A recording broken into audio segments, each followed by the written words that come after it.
Hey, welcome to this week's episode of State of Real Estate. Every Friday at 12 noon Eastern Time, we come to you to help you grow, mastermind, develop your real estate business. And we've got a great topic for you today. If you've been following what's going on in the Tampa Bay area, it's been crazy. And I get questions asked all the time, John, are we at the top? Are prices going to continue to rise? Are we going to continue to increase? Is the market going to continue to go up? And no one's got a crystal ball. You could have some indicators that really give you a good idea of what's going on in the market. But what our indicators are telling us right now of what's going on in the market is there was just this brand new report I've got right here from The Economist. And The Economist ranks the Tampa Bay area as the #1 healthiest housing market in America. I'm going to say that again. The Economist ranks Tampa Bay as the #1 housing market in America. And that's just ridiculous that, you'd see this market, and Tampa was one of the most, it took one of the lowest blows as it relates to housing back when you look at what occurred during the housing crisis and how like this big crash occurred and so on and so forth. So Tampa was really dealt a hard blow. But, so according to this report here, on average, the prices, and this is across the entire U.S., not even Tampa specific, but across the entire U.S., the prices have rebounded on average back to where we were at the peak when we don't adjust for inflation. So basically what that's saying is we're not at the top yet.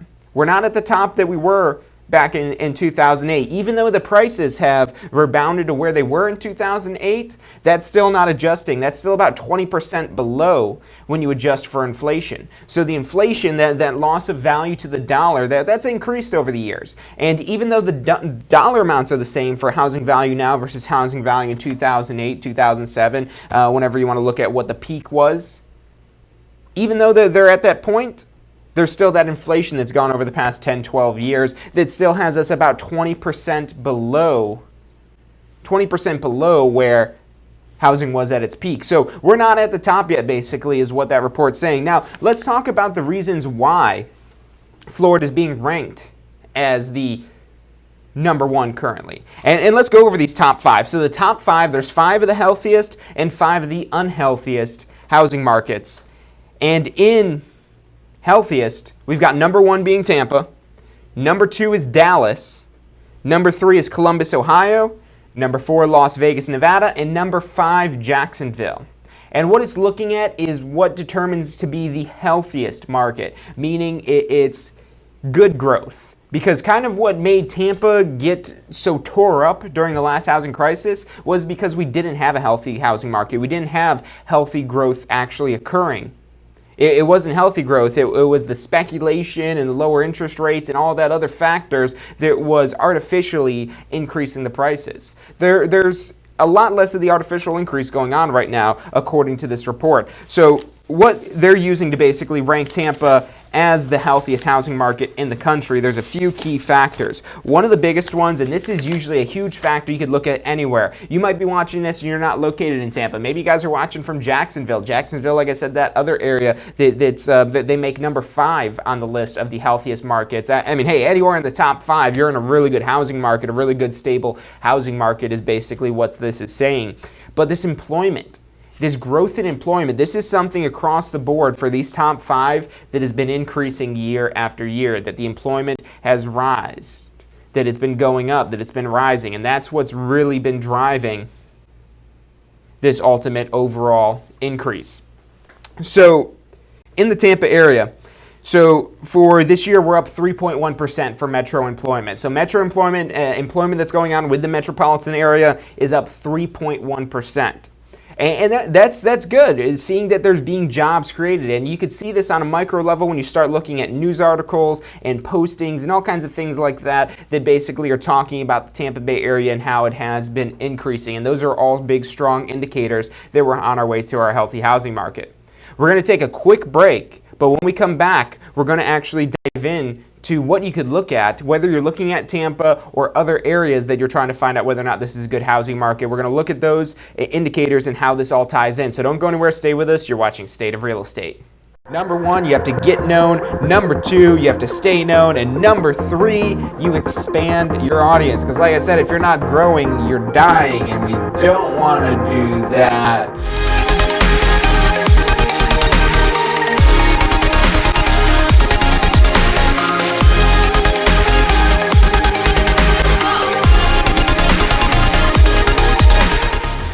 Do you want to incorporate studying for your real estate exams into your busy schedule?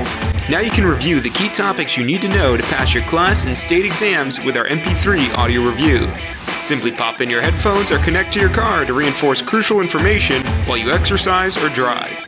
Listen to the first unit for free at mp3audioreview.com. That's mp3audioreview.com.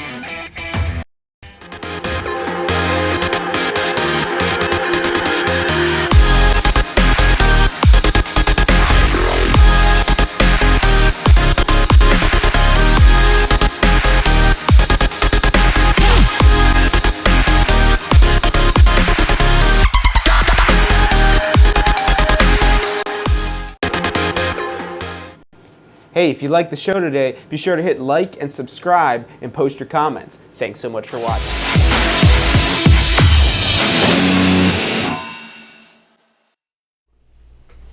Hey, welcome back to this week's episode of State of Real Estate. I'm John Chrismo, and every Friday at 12 noon Eastern Time, we come to you to help you grow, develop, mastermind, increase your real estate business. And we've got a topic today. It's more newsworthy and noteworthy more than anything, but it's how Tampa is currently number one ranked by The Economist, the number one healthiest housing market in America.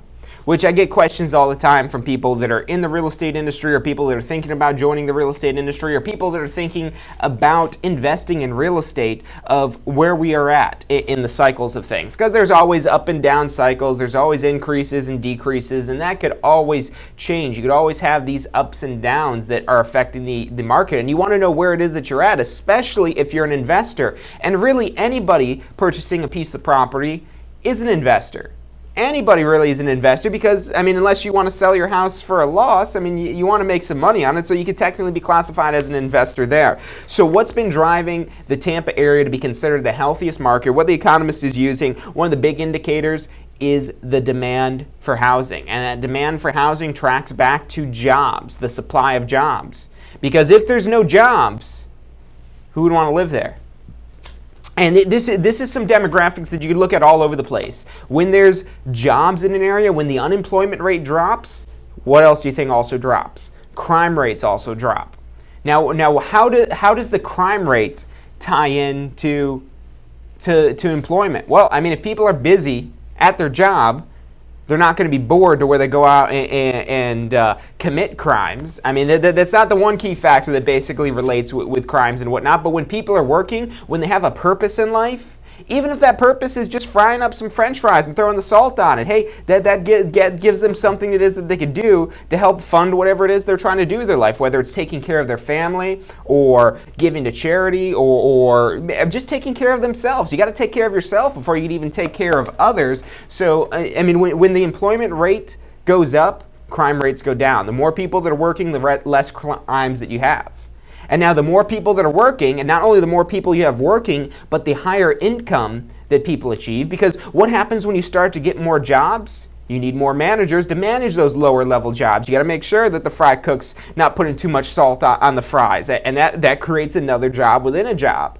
So the higher this employment rate goes, you've got a lower crime rate, and all of a sudden we have a very desirable place that you want to live. People want to live in places where the job outlook is good. And this is all the factors that's driving Tampa to be the number one healthiest market in the United States right now, in the entire nation. I knew Tampa was doing good, but I didn't know how good really, or I didn't know how that was in comparison to the rest of the country until I saw this article from The Economist that said we're the number one healthiest housing market in the country right now. I was like, okay, I knew we were good, but hey, I didn't know we were that good.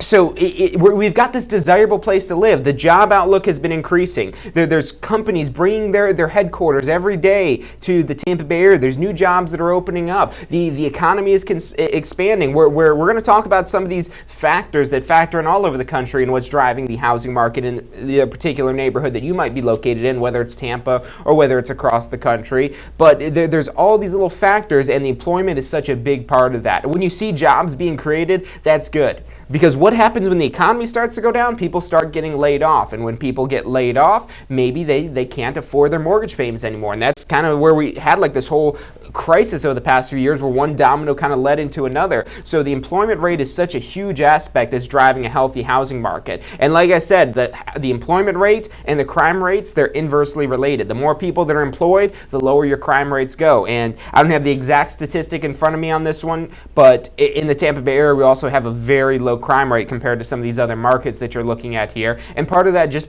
comes directly from the employment rate. And that creates a desirable place where people want to live. Florida in general has been a desirable place. There's been a preference for people to want to live in Florida. That term from the course is called situs. So if you took the real estate course with us, you know situs, that's people's preference for an area. So they have this preference for Florida in general. Florida is a desirable place to live. We've got great weather, but now you look specifically at Tampa. Tampa's a great place to live right now. It's fantastic, and I've lived in Tampa all my life, so I could tell you what it's really like living in Tampa when it's not so good, when the outlook isn't so good. But when you see this growth and this progression occurring in the area, that's a place where I'm proud to say that I live in Tampa. I'm proud to say I live in the #1 housing market in the entire country, the #1 healthiest housing market in the entire country, because there's so much growth, there's so much progression going on here.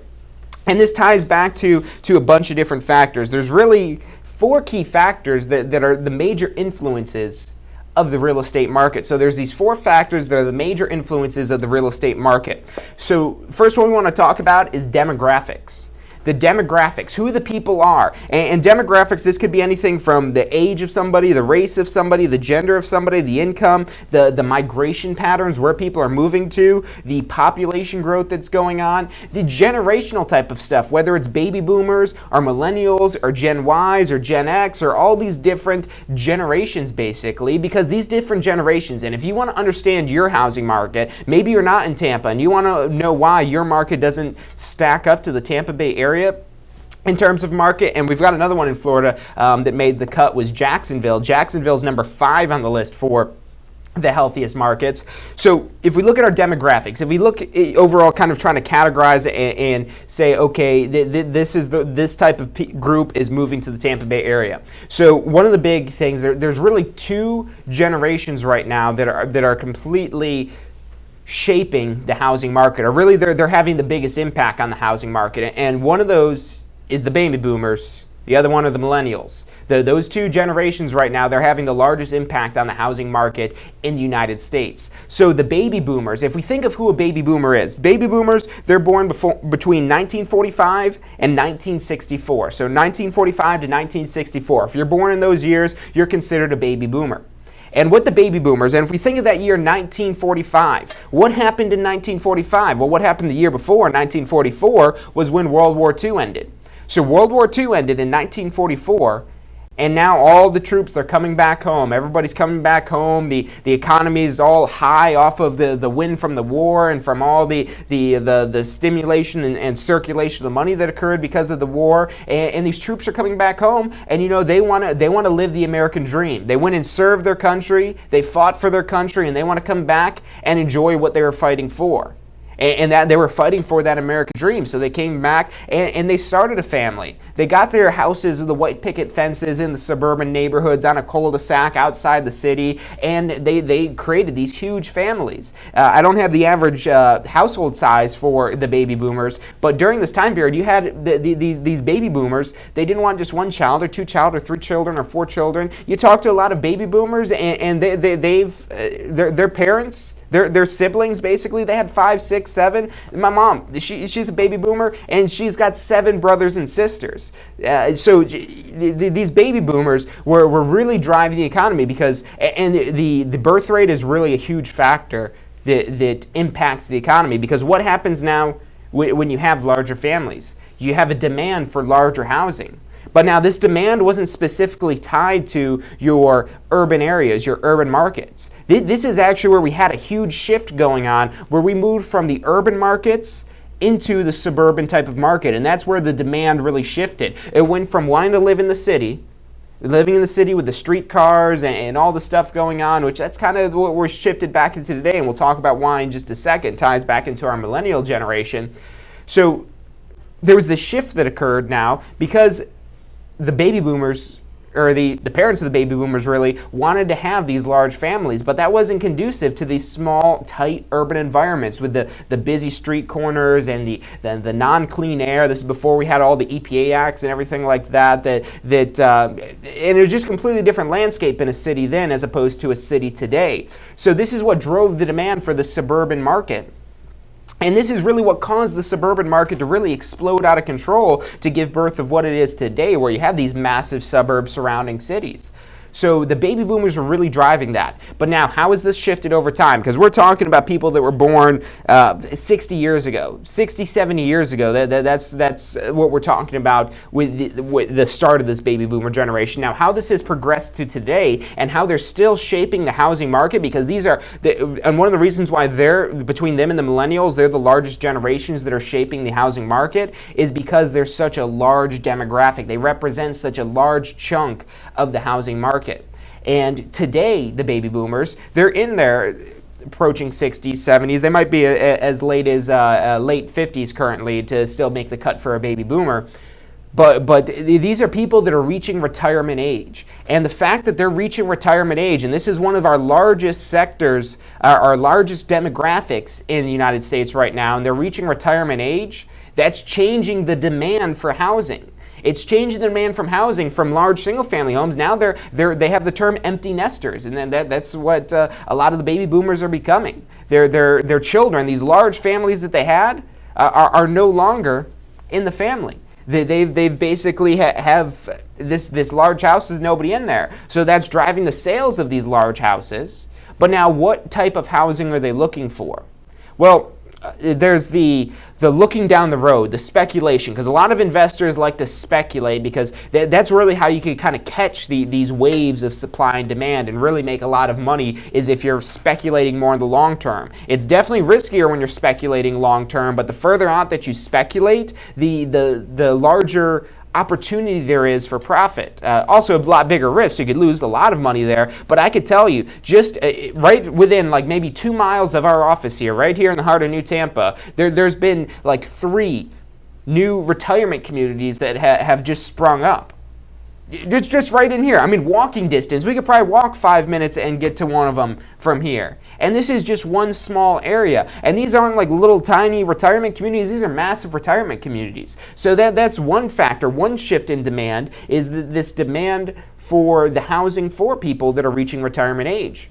And maybe they want to live in these types of retirement communities. Now, that's not everyone, because the thing with these stereotypes and where you don't want to get these generations is you don't want to try to box them in too much, because they're still different, and there's different sectors within these different demographics here. So not only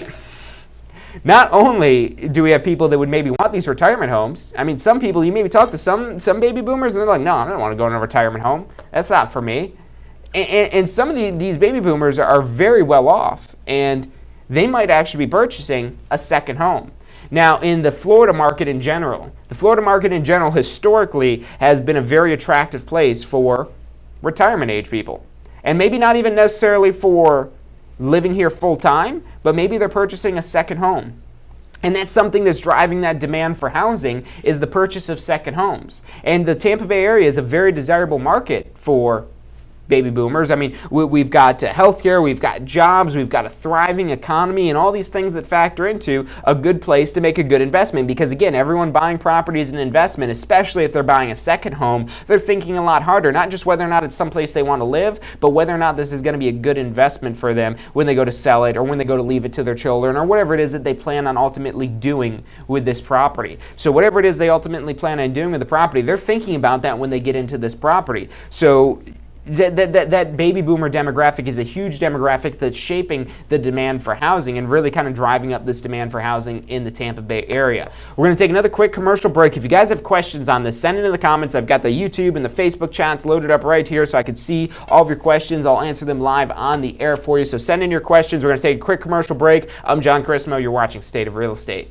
Number one, you have to get known. Number two, you have to stay known. And number three, you expand your audience. Because like I said, if you're not growing, you're dying. And we don't want to do that.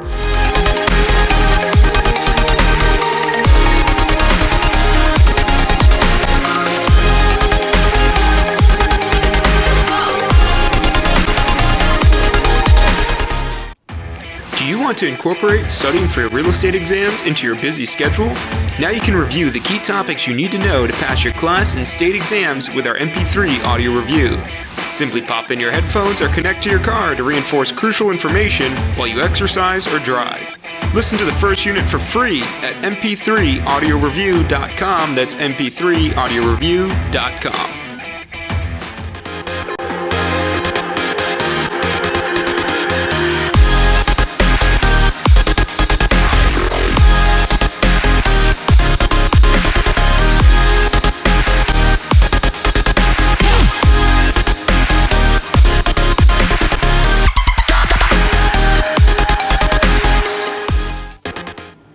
Hey, if you like the show today, be sure to hit like and subscribe and post your comments. Thanks so much for watching.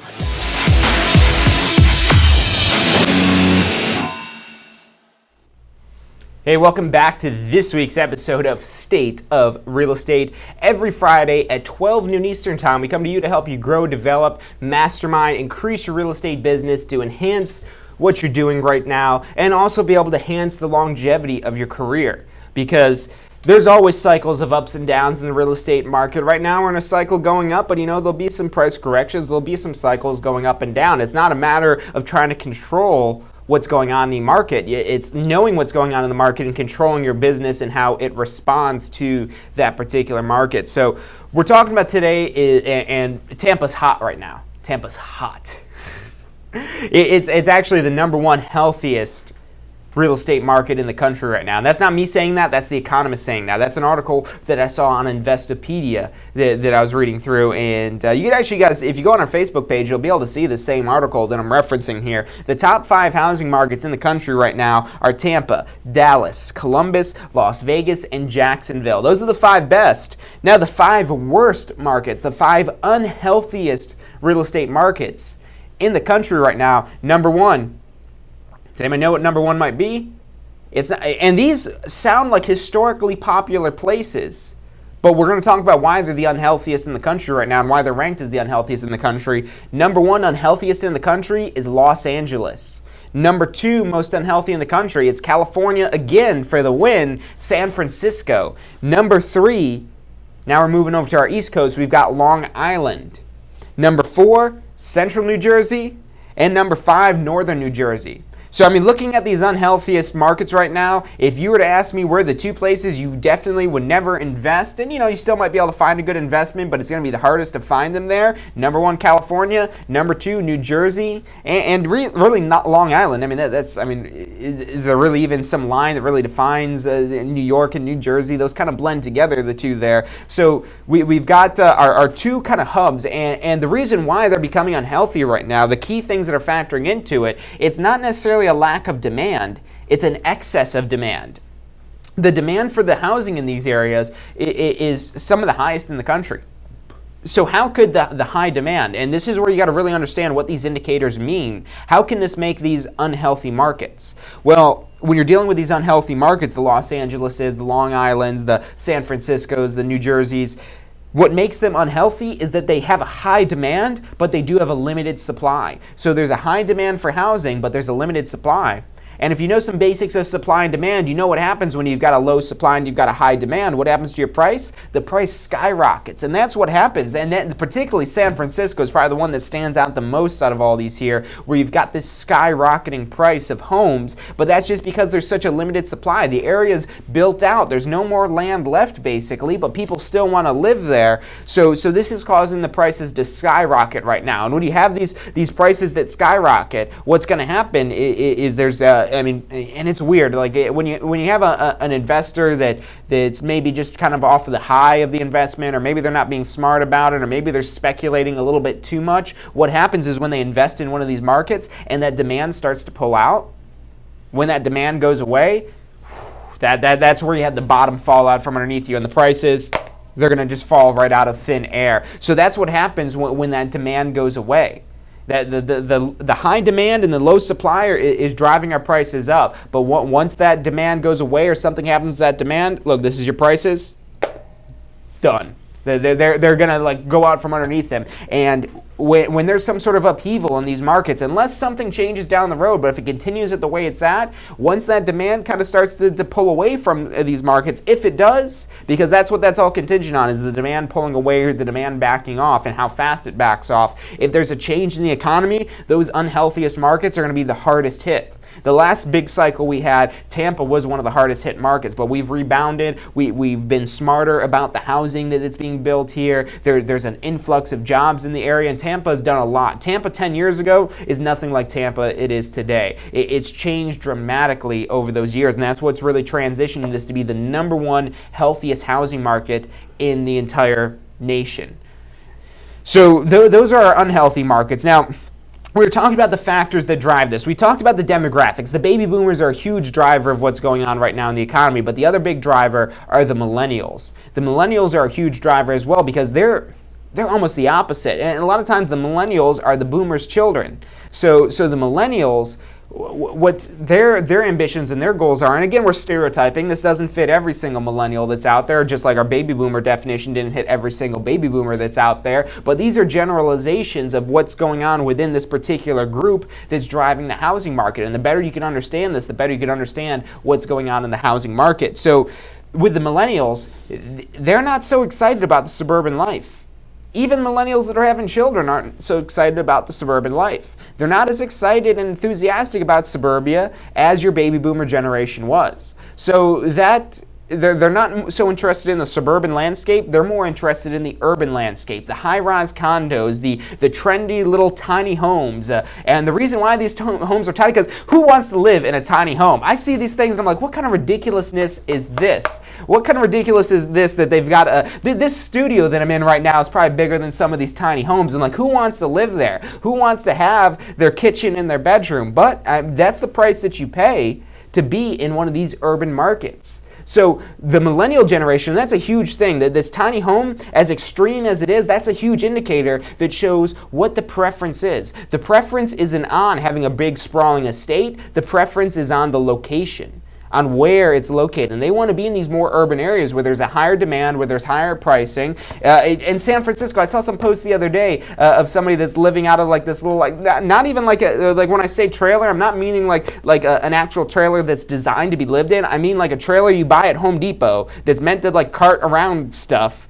And they've like threw a bed and maybe a sleeping bag and maybe put a window in it or something like that. And they're living out of that because they want to be in these in-demand types of areas. And that's what's driving our market in these urban areas right now. A big part of it is the millennial. But the boomers, they might be sick of suburbia. They're sick of being away from everything, and they want to be where it's hot and cool. The boomers, and I've got a lot of respect for the boomers, they want to be the hip, cool generation. They don't want to be the old people. They want to be the hip, cool generation that does stuff, that's active, and that's what you see with these retirement communities. These retirement communities are not like the retirement communities of yesterday. They're very active type of communities because that's what the boomer generation is looking for, and they're even wanting to be in this urban environment right now. So Tampa's had a great urban growth going on, and there's this whole urban revitalization. There's a lot the city of Tampa is doing to revitalize the market and so on and so forth, but it's those factors they're really what's driving this demand. So that's our demographics. And we could go on all day talking about the demos and how this is affecting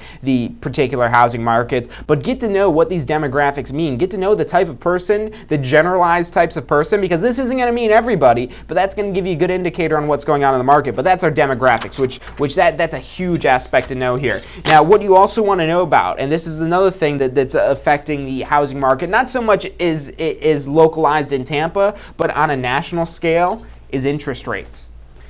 So interest rates, despite the little kick up that have been going and how they keep saying that interest rates are going to go up and they're going to keep rising and so on and so forth. I mean, they've been saying that for the past few years. And I think they've gone up a little bit, but we're not talking anything crazy. We don't have sky-high interest rates right now. We actually are still at super low interest rates. And what happens when your interest rates go down is your demand for housing goes up, because now it becomes cheaper to afford the money that you need for the housing.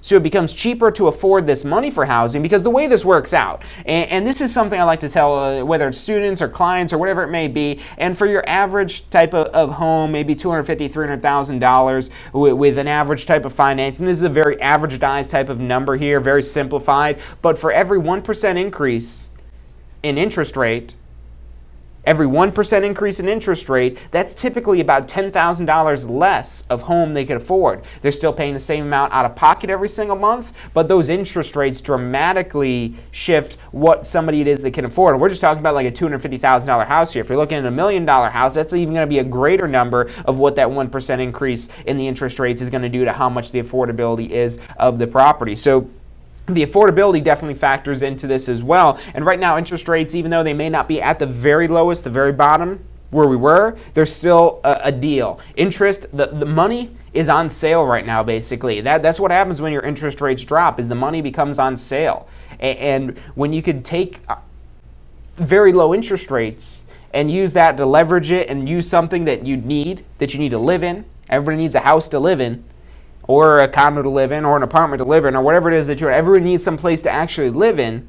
And when this interest rate goes down, that gives a better advantage over, let's say, renting. Because maybe one of the benefits with renting is that you're not paying any sort of interest. You've got your amount that you're paying, but if maybe you could save some money, you could decrease those payments that you're making every month instead of renting and actually purchasing a property. If the interest rates are sky high, it's probably going to be cheaper to rent. But the lower these interest rates go, the more cost effective it is to actually purchase some sort of home. So the interest rates are a huge indicator in the demand for real estate. And these are inversely related. They go in the opposite direction. Your interest rates start to rise, your demand for housing goes down. So that's significant difference and significant change that's going on between interest rates and the demand for housing, because the interest rates are still low, but that demand is still kicking up. If you think the housing market, especially in the Tampa Bay area, is near the top, and this is still somewhat speculation here, we've got a long ways to go. There's a lot of increase. There's a lot of potential, I should say. If everything holds as it does today, there's a huge potential for the Tampa market to go up even more. Again, this is speculation, and you got to look at the indicators, and you got to look at your individual transaction, because this could be what's going on in the Tampa area, but that could be very different for the particular neighborhood it is that you're looking at. These factors go down even to a smaller scale every day as well when you're looking at these different properties and what the indicators are. So definitely pay close attention to that. So our interest rates, huge indicator. What else we've got here that factors into this? The economy. So what's going on in the economy is another huge factor. There's really four main factors. We've got the demographics, who the people are and what their goals and ambitions and drivers are to what it is that they want to do. We've got the interest rates. So the interest rates are another huge indicator on what's going on. And the economy. The economy, if the economy is doing great, if the economy is thriving, if the economy is pumping, because what happens when the economy does good? When the economy is good, that causes more jobs to be created. Because there's this ripple effect. As jobs are created and the economy continues to rise, there's going to be more jobs created. There's going to be more need for lower level employees. The lower level employees will maybe move up into middle management. The middle managers will maybe move up to top management. And you have this whole cycle when these jobs are created. So when jobs are creating, this really is one of the key indicators, like I said, that ties into what makes Tampa, Florida, the Tampa Bay area, the healthiest housing market in the country, is the increase in jobs. Because sometimes people will move to places just so they could find work. I mean, we've got people that are moving all over from the country into Tampa because there's a great job outlook, because it's a great place to live, because we've got sun and fun, and we've got a little bit of variety. We get some crazy thunderstorms. We had a crazy thunderstorm here yesterday, so that's fun to watch as well. I love seeing people that don't live in Tampa get freaked out by the thunderstorms we have here and the hurricanes we have here and so on and so forth. But it gives you some nice variety with the climate and whatnot, but not a huge indicator really with that. So if we look at the economy and how this is impacting real estate investments and real estate transactions, so as the economy rises, the demand for pretty much any type of real estate will rise as well. Even the laggards that typically would be hit the hardest. So if we look at hotels, for instance, hotels could be looked at as a type of real estate. It's a property that's operating a business basically of the hotel. Depending on the way you're looking at a hotel, it may or may not be considered real estate, but it does sit on a piece of real estate. And when you're looking at this hotel and these short-term leases, they do 1 night, 2 nights at a time basically. The hotel, when there's a downturn in the economy, is going to be hit really hard, because that's more like a business than it is an actual piece of real estate. But if we look at something, maybe for example, office buildings, they're going to be hit as well, but not as significantly as a hotel is. Because with a hotel, you're talking about a 1 night lease. You're renting a room for 1 night. And if you want to check out early, I mean, maybe you'll pay some sort of fee, but I mean, that's going to be it. It's really minuscule for that. An office building, if a company rents out an office, they're locked into usually very long-term leases. We're talking 5 years, maybe 10 years that they're locked into some sort of lease for. So unless they go bankrupt during this economy crash, which if it's a severe enough crash, that could definitely occur, the office investments are typically more stable than something like, say, a hotel or other types of businesses. If we look at even further types of real estate, so if we look at the residential side of things, and the residential market is still going to be hit when there's a downturn in the economy, prices will go down, but people still need a place to live. And what's going to happen is the market's going to adapt to the new demand for housing. People that own second homes are probably going to be selling those second homes off. And it doesn't matter what the market is, what the conditions are in the market, or what the state of that particular house is, what the state of that real estate is, but whatever's going on with that particular property in that particular market, it could still sell. It's just going to sell at a lot lower price. You could sell a piece of property pretty much anytime, anywhere, as long as the price is right. That's usually one of the biggest things, is getting it priced right. Even if it's got a sinkhole under it and no one wants to live there and so on and so forth, you could still sell it if the price is right. As long as it's priced right, if the price is right, you'll be able to sell it. So the economy is definitely a big indicator, though, because as the economy rises, and this is, again, another nationwide type of thing, but even on a smaller scale, because the Tampa economy has been a largely impacted economy where we're increasing at a scale larger than the entire United States. So the economy, though, definitely factors into this. Now, the last one that's going to factor in is government policies and subsidies. And the government definitely has an impact on this. So after we had the housing crisis, back in 2009, the U.S. introduced a first-time home buyer tax credit. And this applied to if you purchased a house between, 2008 and 2010. So if you bought a house between 2008 and 2010, what they rolled out in 2009, this first-time home buyer tax credit, was something that the U.S. government, the federal government, was doing to increase the housing, because they're like, whoa, housing took a hard blow. Housing is an integral, essential part of the real estate universe, and the real estate is such a big part of the economy. They're like, hey, we got to do something to keep the economy rolling, to keep everything moving forward. So they introduced this first-time home buyer credit to get people into homes. And the definition of the first-time home buyer could vary based on when you're using it, but you don't even necessarily have to be an actual first time you're buying a home. It's usually if you've gone so many years without owning a home, you're considered a first-time home buyer. And you're eligible now. This program was only for 2008 to 2010 home purchasers for this tax credit system, but there's all kinds of programs that are introduced. So just these 2 years, 2008 to 2010, this tax credit, the National Association of Realtors basically said that, hey, this tax credit that was implemented led to almost 1 million homes. 900,000 home buyers purchased homes, largely part due to this tax credit. So these tax credits definitely do have an impact in the economy. Whether this is going to be a long-standing impact, Not really. This is just a very short term, maybe get something stimulated, get the money moving around, get people confident about housing again. But that was something that really kind of helped put us on the right track to increasing our housing. So those factors you definitely got to pay attention to. You got to look at the demographics of the people. You got to look at the interest rates. You got to look at what's going on in the economy, and you also got to look at what the government's doing, what the government's take on this. What are they changing with the IRS code to either incentivize home ownership or to incentivize real estate investing or incentivize any of these different topics. So you got to know those four factors: the demographics, the interest rates, the economy, and the government policies and subsidies that they're introducing. So those are the things that you could really use to kind of understand what's going on in your particular market. And hey, if you guys got comments on this, if you got questions, put those in. I'm watching the comments right here. Let them know in the comments what you think. If you got a question, I'd love to answer it for you. So send those in. We're going to take a quick commercial break, but don't go anywhere. You're watching State of Real Estate. Number one, you have to get known. Number two, you have to stay known. And number three, you expand your audience. Because like I said, if you're not growing, you're dying. And we don't want to do that.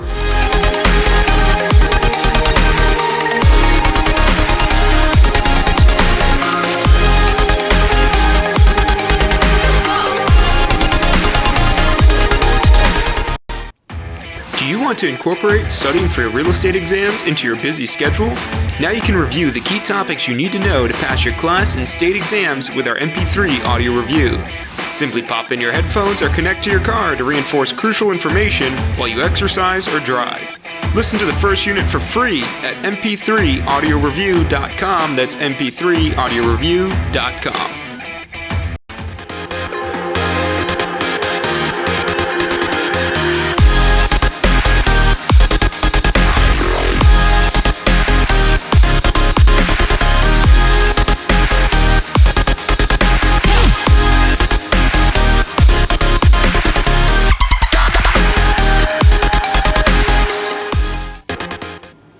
Hey, if you liked the show today, be sure to hit like and subscribe and post your comments. Thanks so much for watching.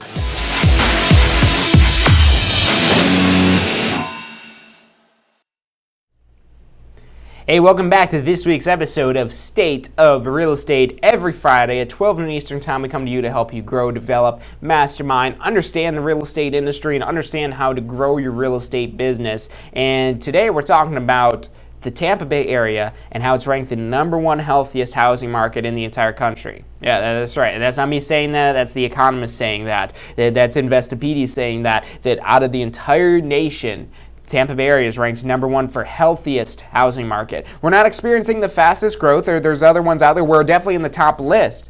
But we've got sustainable growth because we're the #1 healthiest housing market in the country right now. And what makes us healthy is a lot of different factors. One of the big ones, and it all kind of relates back to the biggest impact of this, I would definitely say, is employment.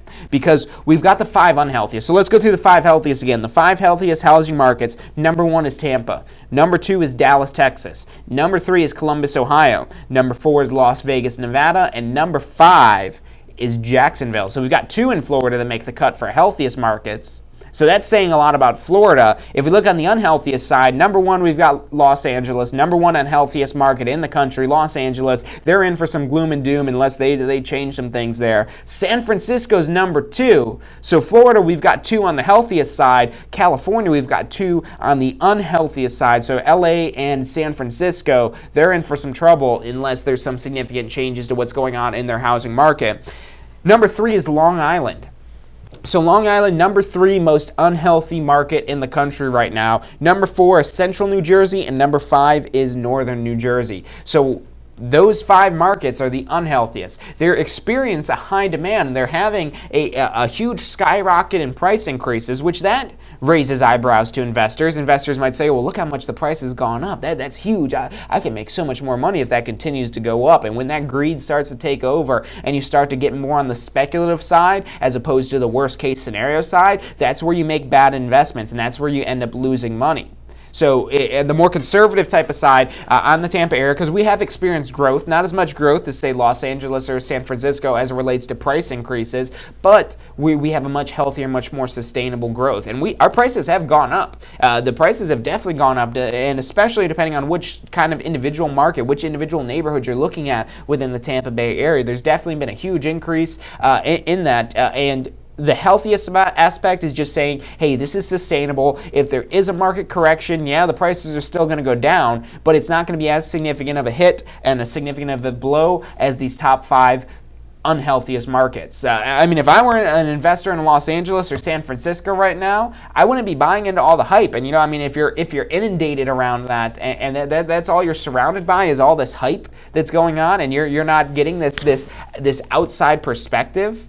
That's where you could basically get caught up in the motions, get caught up on what's going on. So this is a wake-up call, really, if you're on one of the 5 unhealthiest lists. But if you're on the top 5 healthiest, like we are in Tampa, Florida here, the number 1 healthiest in the country right now, that's saying, hey, look, it'll probably still continue to go up, but if it does go down a little bit, it's not going to be a huge dropout. It's not going to be a huge fallout if everything stays the same. There's always changes that could go on. There's changes that could happen to the economy. There's changes that could go on with the government regulations. There's changes that could go on with the demographics, more long-term type of changes. Those are usually your most predictable things if you could really understand the needs and what those particular demographics want. And then also the interest rates. The interest rates could really kind of skew this all information as well. So it's important to understand why. Don't just take the headline of it's the number 1 healthiest market in the country. I mean, that's pretty reassuring if it is. But if you're looking to do something like this long term, you got to understand what this means. And whether you're in real estate or you're thinking about investing in real estate, or maybe you want to work with investors in real estate, one of the key differences we have now in the housing market in the Tampa Bay area as opposed to the housing market in 2006, 2007, the times where we had these significant ups and downs, the big differences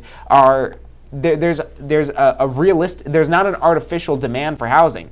Part of it may be artificial, but it's nowhere near as artificial as the demand for housing was leading up to the housing crisis. The housing crisis that we had in the past 10 years, that was due largely to an artificial demand.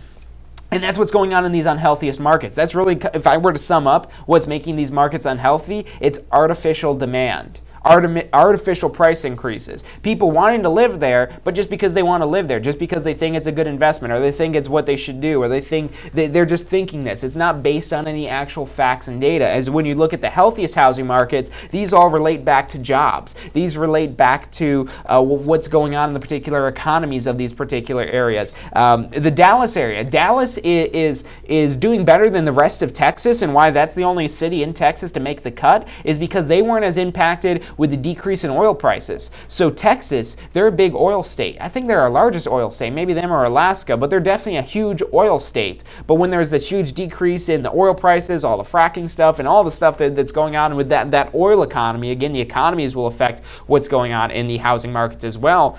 But this Texas economy of oil decreased. If that Texas economy of oil was still doing good, there'd probably be another city in Texas we'd see on there, and maybe Dallas would even be the number 1. But that was a big impact from that decrease in the price of oil. That definitely decreased the demand in the Texas area, where people were maybe moving out of state now to go get fracking jobs. They're paying all this money, or put in some new pipeline or something like that. But Texas wasn't as great as it was as it relates to oil. But the Dallas area, they're number 2 on the list. So Dallas is still a very healthy housing market right now, and a lot of that relates back to the jobs that it has. They're not solely tied off of the oil industry. Yeah, that did hurt them a little bit. They might be number 1 if there wasn't that big impact of the oil industry, but they're still doing well because they have other things. They don't have all their eggs in one basket. They got multiple streams of income coming into that city, and that's the same thing that Tampa has. Tampa's definitely a big banking city. We've got a lot of banks here, a lot of sectors and banks. So whenever the banks are doing well, Tampa's usually doing well as in addition, because we've got a lot of banks here. You look at downtown Tampa, all the names on the buildings. We've got SunTrust. I think Wachovia is one of them. Who else do we got down there? We've got Bank of America. They've got a big tower down in downtown, and that's usually not even all their offices. They usually just get the name rights to the building in there, so it's not like that's their entire building that belongs to them. But big industry with banking there. But what's also driven Tampa recently is because Tampa's actually becoming a very kind of IT tech hub type of place. There's a lot of entrepreneurs that are seeking to be in Tampa because we've got very favorable conditions. I mean, Florida in general, Florida doesn't have a state income tax. I mean, if that alone isn't enough reason to get you to move to Florida, I mean, there's a few other states that don't have state income taxes, but I mean, if you're in California, and let's just, so Florida, we've got two cities that are in the healthiest. We've got Tampa and Jacksonville that make the cut for the 5 healthiest cities. California, they've got 2 of their big cities, Los Angeles and San Francisco, that are making the cut for the unhealthiest in the country, unhealthiest housing markets. And I mean, if you look at California, I mean, you're paying like an additional 15% in taxes. In California, maybe additional 10% or 13%. I don't know what the exact number is, but I know that they're charging a lot more for state taxes. So on top of your federal taxes, you got state taxes as well on your income. So that means less money you're able to take home. So not only are you taking home less money, but now the housing's costing more because for whatever reason, people still want to live in these areas. So that's what's driving an unhealthy market in places like California. You look at New Jersey. New Jersey, I don't know exactly, but I'm pretty sure they do have an income tax as well. Actually, New Jersey, I know they've got a lot of weird tax. You can't even pump your own gas in New Jersey. So that's them trying to be artificial and inflate the jobs in the area because now we can't have self-service pumps at these gas stations. You got to have an attendant there pumping your gas. It's illegal to pump your own gas in New Jersey. I'm not surprised that New Jersey, I mean, we've got central New Jersey and northern New Jersey, so it's basically saying, hey, maybe southern New Jersey isn't so bad, but basically anywhere else you're buying property in New Jersey, that's a really unhealthy housing market right now. So it's really interesting. The more you start to dive into this, and again, the government regulations definitely play a large factor in this, and there's still government regulations in Florida like there are in any other state, but Florida's got no state income taxes. No state income taxes, and that's a big driver to get a lot of people moving to the Florida area because they're like, hey, look, I'm sick of paying 10%, 12%, 15% in state taxes in addition to the 30 or 40% that the federal government's charging you. Why don't you just take all my money? You're already taking half of it, basically, is the thought process behind that. So you're not going to be able to get rid of taxes, but you can minimize your taxes in the Florida area. And Florida, I mean, they're able to pay for a lot of these things since we don't have state income taxes. We've got sales tax. We've got the bed taxes for tourists. So when people are coming here and spending time in these hotels, because we're a huge vacation destination, they're paying a ton of extra money in bed taxes, but they're willing to pay it because, you know, they want to go to Disney World. They want to go to the white sand beaches.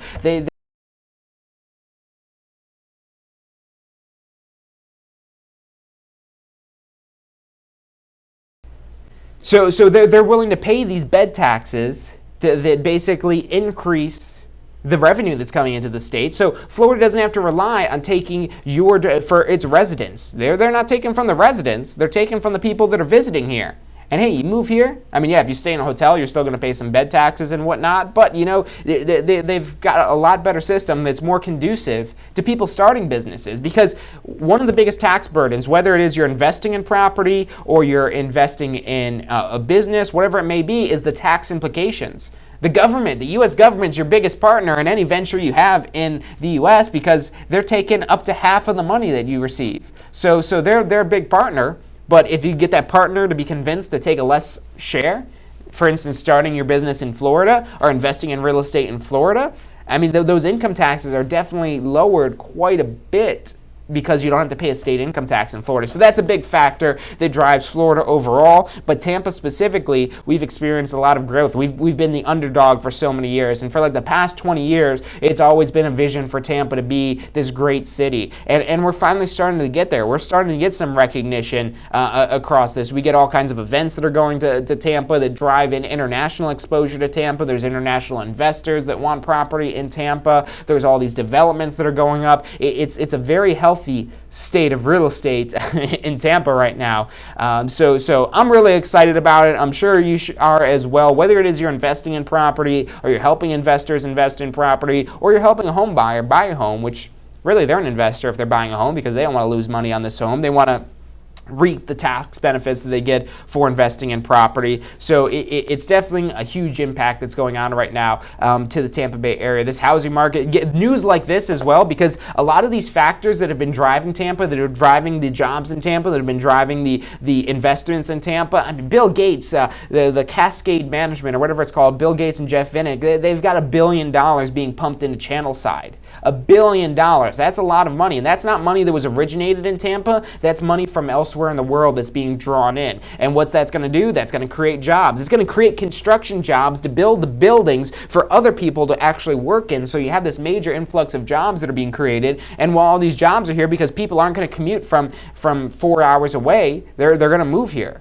Yeah, people are moving from all over the country to the Tampa Bay area to cash in on what's going on in the Tampa Bay area, whether it's they want to start a business here, they want to get a job here, whatever it is that they're trying to do. It's a huge impact that's going on based on all these factors. And as people have more confidence in the economy, and as people have more, I know there's all kinds of political changes going on and whatnot, and yes, the government does affect this stuff here, but it doesn't matter. Whatever these four factors, whether it's the demographics, the interest rates, the economy, or the government policies, you could say, okay, that's all going on, that's great, but I've still got a good investment here. It could be the quote-unquote worst housing market in the country, whatever it is looking at, you could still make a great investment in LA. You could still make a great investment in San Francisco. Is it going to be a little bit more risky there because they're ranked as the unhealthier markets? Absolutely. It's going to be a riskier type of investment, but these are just generalizations, and the generalizations don't apply in every single circumstance. It'll help you understand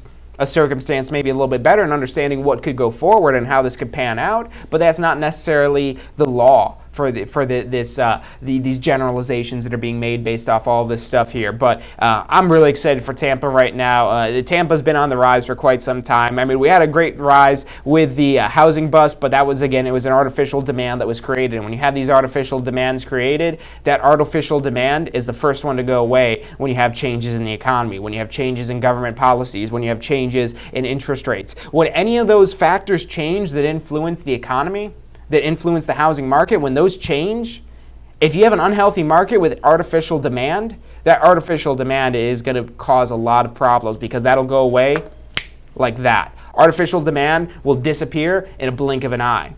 Real demand, though, real jobs, yes, sometimes people will lose jobs overnight, but over the long term, it takes time for employment rates to drop. Yes, there might be significant increases and decreases over time, but overall those are more gradual types of things. But when you have the artificial demand, whatever it is that's making that demand artificial, that'll disappear in the blink of the eye. So, I mean, not to sound gloom and doom in this, because this is great news. I mean, like I said, I knew the Tampa Bay area was a great market. I pay a lot of close attention to it, but I'm in Tampa. I'm looking at Tampa every day. I look at other markets as well, but Tampa, I mean, I can't not look at Tampa. I just look around and here's Tampa. So I see what's going on. I see what's happening. And when you're involved in these neighborhoods, because like I said, if I talk to somebody in LA, I guarantee I talk to enough people are going to be telling me LA is doing great, but yeah, it's ranked the #1 unhealthiest housing market in the country right now. If I talk to people in San Francisco, they'll probably tell me how great San Francisco is and how I should invest money in San Francisco.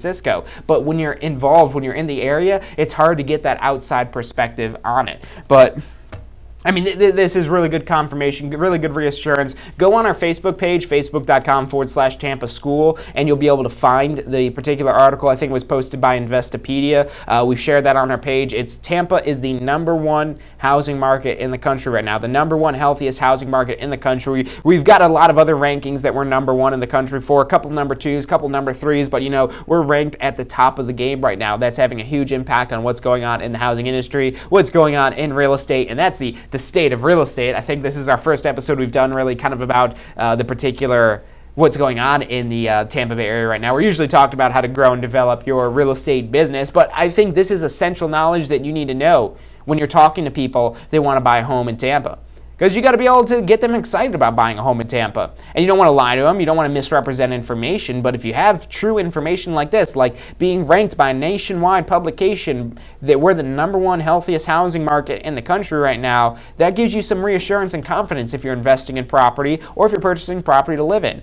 Or if you're helping out people. If you're wondering whether or not you should start a career in real estate and you're like, hey, I don't know, if this real estate thing, I know my friend had a real estate license back when the housing crash. crashed, and they lost a bunch of stuff and so on and so forth. We had an unhealthy market then. But now we have a very healthy market. There's a demand for jobs. There's an increase in the economy, and that's really helping drive up the prices in the Tampa Bay area. It's helping drive up the confidence in investors, and it's helping drive this to be a better place to live. I love when stuff like this happens because I'm a Tampa native. I'm a Tampa resident. I love Tampa, and when I see stuff like this going on, I know that there's a good future to come because no one wants to live in a city that's a dying city. You look at some place like Detroit. I mean, it's hard to find somebody that would want to live there because there's no jobs. There's a lot of vacancy, and when you don't have jobs, you don't have vacancy. These retailers, these grocery stores, they can't even survive. So that's not a good place to live. But when you have a thriving area, it's fantastic to be around others that are thriving, and that really kind of gives you some reassurance. So that's all I've got for you guys today. I hope you've enjoyed the episode. I'm really excited because Tampa just got ranked the #1 healthiest housing market in the country. Check out the article on our Facebook page.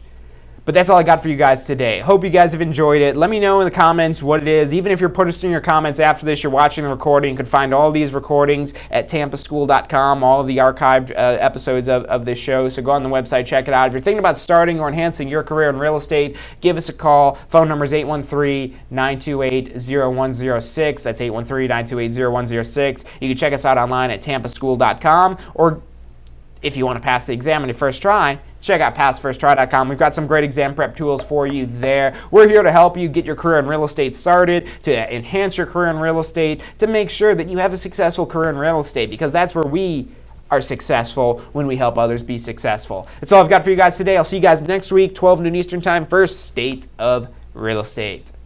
Number 1, you have to get known. Number 2, you have to stay known. And number 3, you expand your audience. Because like I said, if you're not growing, you're dying. And we don't want to do that.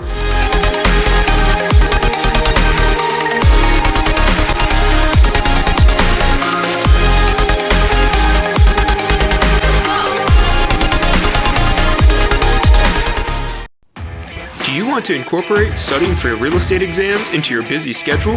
Now you can review the key topics you need to know to pass your class and state exams with our MP3 audio review. Simply pop in your headphones or connect to your car to reinforce crucial information while you exercise or drive. Listen to the first unit for free at mp3audioreview.com. That's mp3audioreview.com.